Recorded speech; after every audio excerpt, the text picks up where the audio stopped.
Serve समीका a plus B का whole एक bracket में a प्लस बी और दूसरे में a माइनस बी, यानी दोनों पदों को एक ब्रैकेट में एक बार जोड़ दिया गया है, एक बार क्या किया गया है, घटा दिया गया है।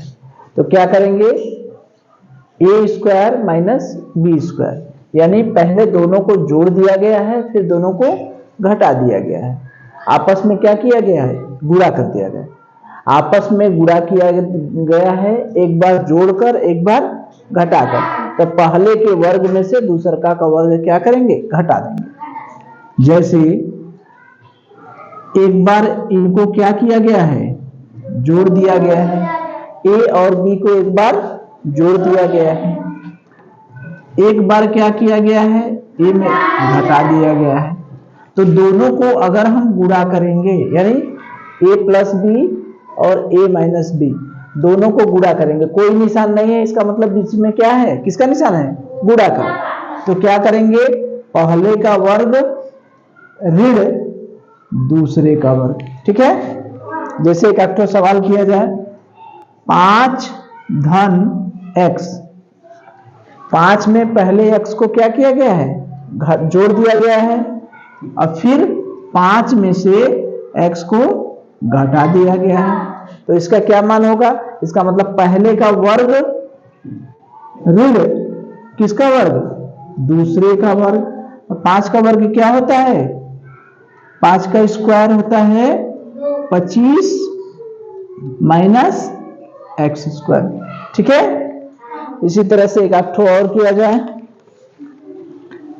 2x धन 3, दूसरे में 2x ऋण 3, 3x प्लस 4y और 3x माइनस 4y, ये। ठीक है, तो इसको कैसे करेंगे, इसको मिटा दिया जाए। तो हमको याद क्या करना है कि एक बार जोड़ा गया है और एक बार घटाया गया है। तो हम क्या करेंगे, पहले का वर्ग में से किसका वर्ग घटाएंगे, दूसरे का वर्ग। पहले का वर्ग हमने किया ऋण दूसरे का वर्ग, यानी 2x का होल स्क्वायर क्या होगा, 2 का वर्ग, यही ना होगा, और फिर x का वर्ग, दोनों का वर्ग होगा, 2 का भी वर्ग होगा और x का भी, यही ना होता है। अरे भाई 2x का वर्ग का मतलब क्या हुआ, 2 का अलग वर्ग होगा, x का अलग वर्ग, 2 का वर्ग करेंगे क्या होगा, 4x स्क्वायर, यही हुआ ना। ऋण 3 त्रिके 9, यानी 2 का वर्ग कितना हुआ, 4x स्क्वायर ऋण 9। ठीक, इसका क्या होगा, एक भी यहां जोड़ दिया गया है, 3x में 4y जोड़ दिए हैं, और एक बार क्या किए हैं, घटा दिए हैं। तो जोड़ दें, 3x का वर्ग ऋण 4y का वर्ग। अब डायरेक्ट करें, 3 त्रिके 9, x स्क्वायर माइनस 4 चौका 16y स्क्वायर। ठीक है, चलिए, ठीक है। मान लीजिए कोई प्रश्न है, a प्लस बी और a माइनस बी एक कोष्ठ में जोड़ा गया है और एक ब्रैकेट में घटाया गया है। तो a पहले में से दूसरे का वर्ग, ये तो सूत्र ही है। तो इसी सूत्र की सहायता से इसका मान निकालना है, यानी 2 धन x 2 ऋण x। नहीं निकालेंगे, क्या करेंगे, पहले का वर्ग ऋण दूसरे का वर्ग, क्या होगा, 4 ऋण x स्क्वायर हो जाएगा। चलिए हम लोग दूसरा सवाल देखें कि एक आयताकार मैदान की लंबाई 2x प्लस 1 मीटर है। कितना है, 2x प्लस 1 मीटर, और चौड़ाई 2x माइनस y मीटर है। तो आयत का क्षेत्रफल ज्ञात कीजिए। क्या ज्ञात करना है, क्षेत्रफल। एक आयताकार मैदान है। कैसा मैदान है? आयताकार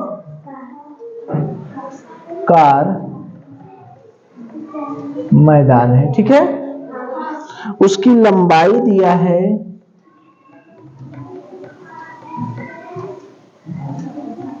2x+1 मीटर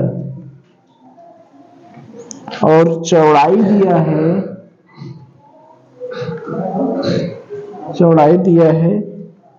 2x-1 मीटर।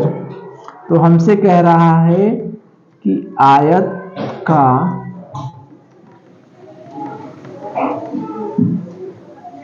क्षेत्रफल बताइए, ठीक है।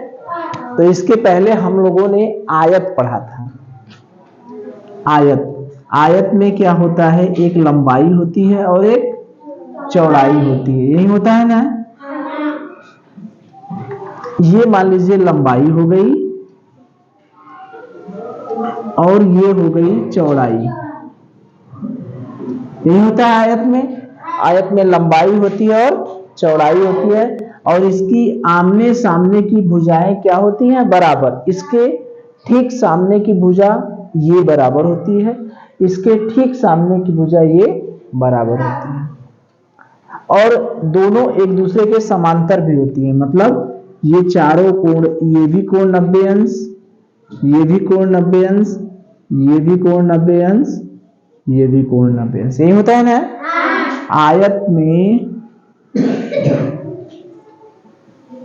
आयत में क्या क्या होता है? आमने सामने की भुजाएं क्या होती हैं? बराबर होती हैं, ठीक। प्रत्येक कोण क्या होता है?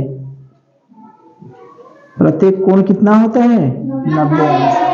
भुजाएं बराबर भी होती हैं और समांतर भी होती हैं। समांतर का मतलब वही हो गया ना, ये भी 90, ये भी 90, ये दोनों कोण है।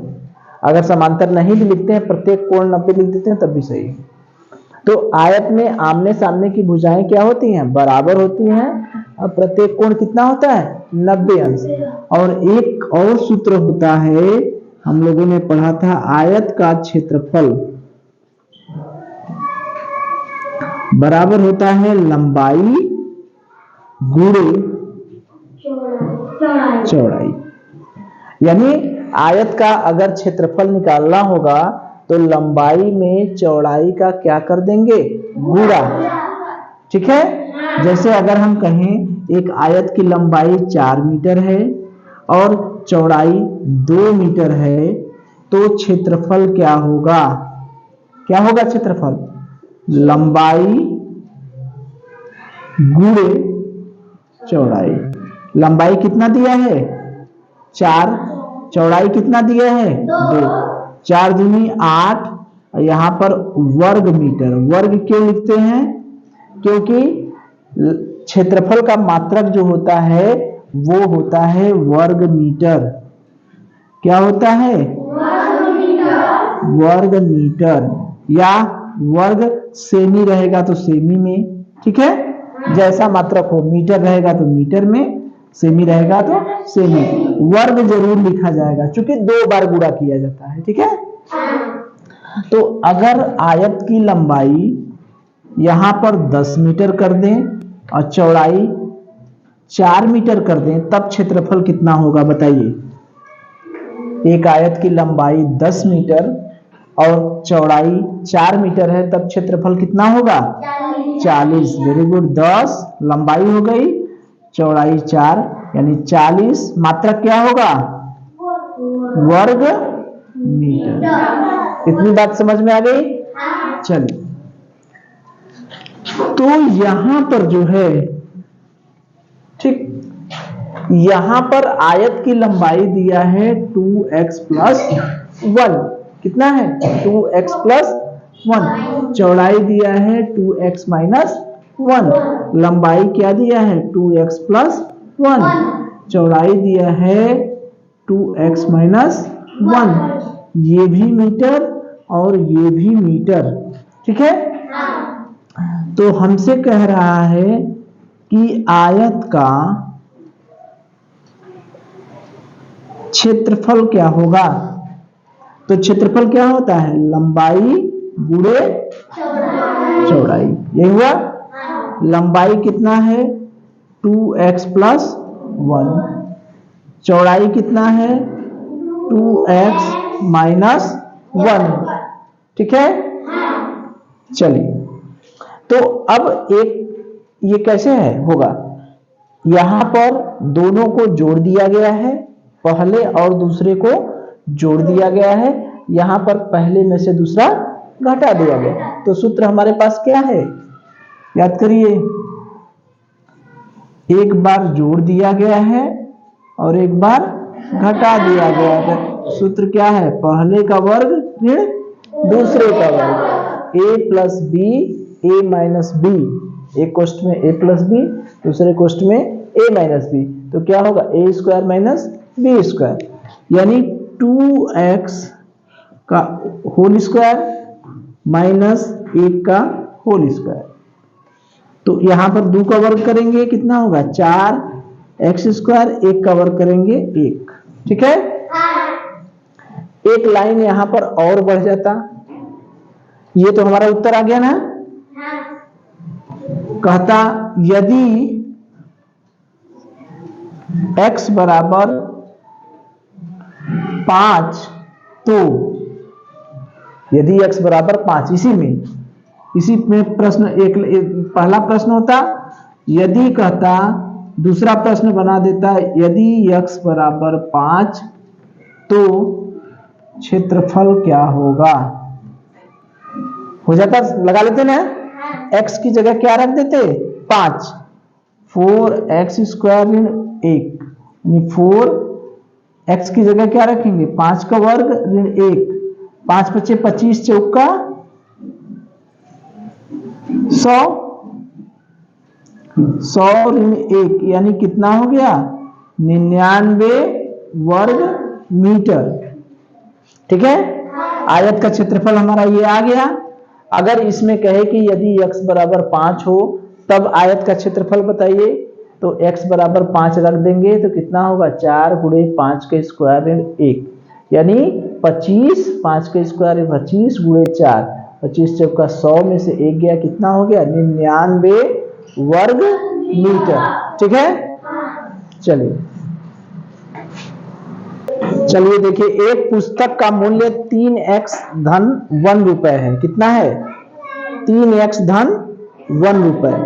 इसी प्रकार 3x ऋण 1 पुस्तकों का मूल्य ज्ञात कीजिए। 3x ऋण, एक दिया धन है और एक दिया ऋण है, पुस्तकों का मूल्य ज्ञात कीजिए। यदि x बराबर 3 तो पुस्तकों की संख्या कितनी होगी, यदि x बराबर 4 तो पुस्तक खरीदने के लिए कुल कितने रुपए देने पड़ेंगे। देखिए, इस तरह का सवाल हम लोग कर चुके हैं। क्या है, एक पुस्तक का मूल्य क्या दिया है, एक पुस्तक का मूल्य। याद करिए, इस तरह का हम लोगों ने किया है ऐकिक नियम वाला। एक का दिया है, अधिक का पूछेगा। एक पुस्तक का मूल्य दिया है 3x धन 1 रुपया,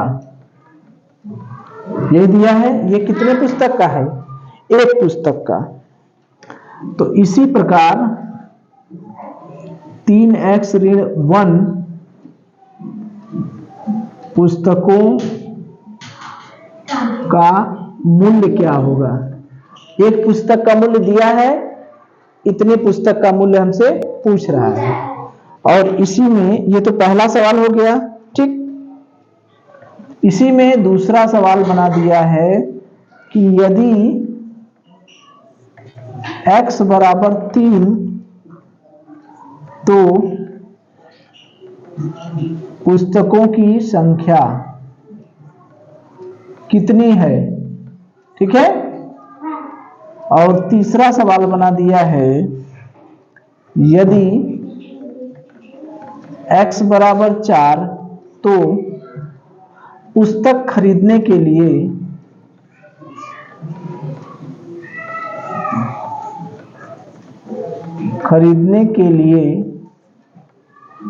कुल कितने रुपए लगे, कुल कितने रुपए लगे। तो याद करिए, इस तरह का सवाल हम लोगों ने किया है पहले। अगर मान लीजिए, पहले सवाल को समझिए, एक पुस्तक का दाम कितना है, 3x धन 1। ठीक, हमसे 3x ऋण 1 जो धन में दिया है वही चीज ऋण में दिया है, इतने पुस्तकों का मूल्य ज्ञात करना है। यदि x बराबर 3 है तो पुस्तकों की संख्या कितनी है ये बताना है, और x बराबर 4 है तो पुस्तक खरीदने के लिए कितने रुपए देने पड़ेंगे। ये सब छोड़ दें, हम अगर पूछें कि एक पुस्तक का दाम अगर 3 रुपए है तो 5 पुस्तक का दाम बताइए, कितना हुआ, 15 रुपए। कैसे आया, कैसे आया, किसने कितने का गुणा किए, 3 में 5 का, यही ना किए। तो 5 पुस्तक का मूल्य ज्ञात करने के लिए हमने 3 में क्या किया, 5 का गुणा किया। पुस्तक का मूल्य यानी हमने क्या किया, पुस्तकों का मूल्य ज्ञात करने के लिए ये 3 क्या है, एक पुस्तक का मूल्य, यही ना है। और ये क्या है, पुस्तकों की संख्या, पुस्तकों की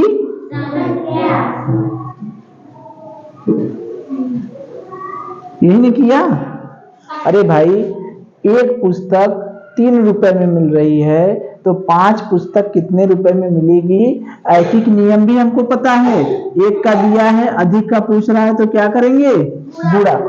कई बार हमने बताया है, बताए हैं, एक का दिया है अगर अधिक का पूछ रहा है तो क्या करेंगे, गुणा। तो 3 रुपए में हमने 5 रुपए का क्या किया, गुणा किया। 3 क्या है, एक पुस्तक का मूल्य, 5 क्या है, पुस्तकों की संख्या। तो निकला क्या, गुणा करने पर, गुणा करने पर क्या निकला, पुस्तकों का कुल मूल्य, पुस्तकों का कुल मूल्य, पुस्तकों का कुल मूल्य, पुस्तकों का कुल मूल्य निकालने के लिए एक पुस्तक का मूल्य, यही ना है, गुणे, इसमें किसका गुणा करेंगे, पुस्तकों की संख्या का, पुस्तकों की संख्या।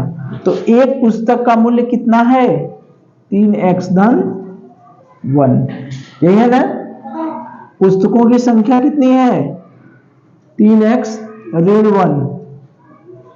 ये कैसे आया, अरे भाई यही ना हमने किया, एक पुस्तक 3 रुपए मिल रहा है तो 5 पुस्तक कितने मिलेगा, 15 रुपए में। तो क्या किए, 3 में 5 का गुणा किए।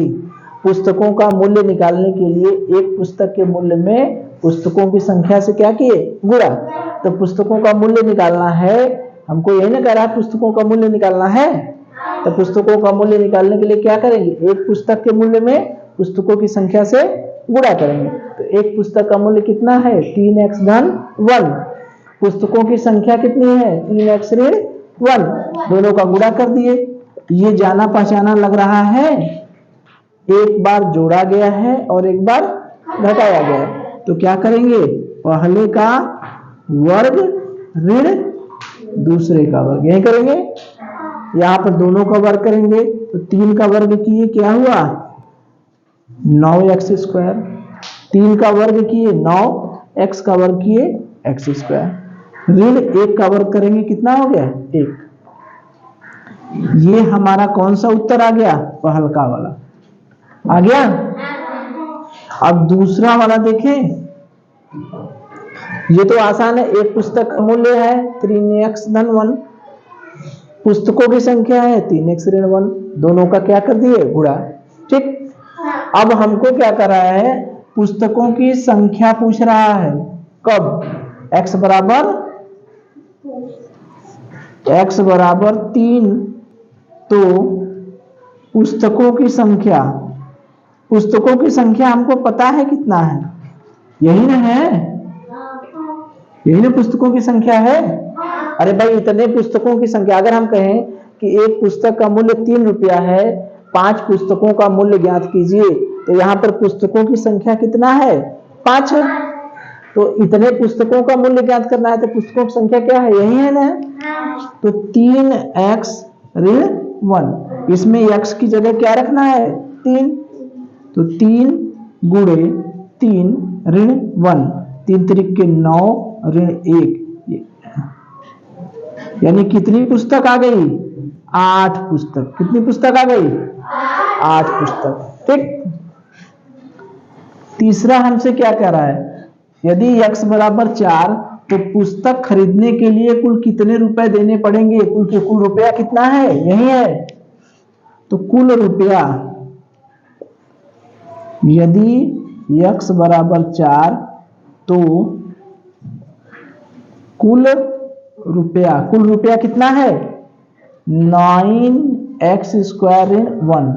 9x की जगह क्या रखना है, 4 का स्क्वायर ऋण 1, 9 गुणे 4 चौक का 16 ऋण 1, 16 नवा क्या हुआ, 144 ऋण 1, यानी कितना हुआ, 143 रुपया। ठीक है, पुस्तकों का कुल मूल्य हमें पता चल गया है, यही है। लेकिन इसका मान हमसे कह रहा है कि यदि x बराबर 4 है तब बताइए कि पुस्तकों का कुल मूल्य कितना हुआ। ठीक है, तो कितना हुआ, x बराबर 4 रख दिए किसमें, 9x स्क्वायर माइनस 1 में। 9x की जगह 4 का स्क्वायर ऋण 1, यानी 16 नवा 144 में से 1 गया, कितना हुआ, 143। चलिए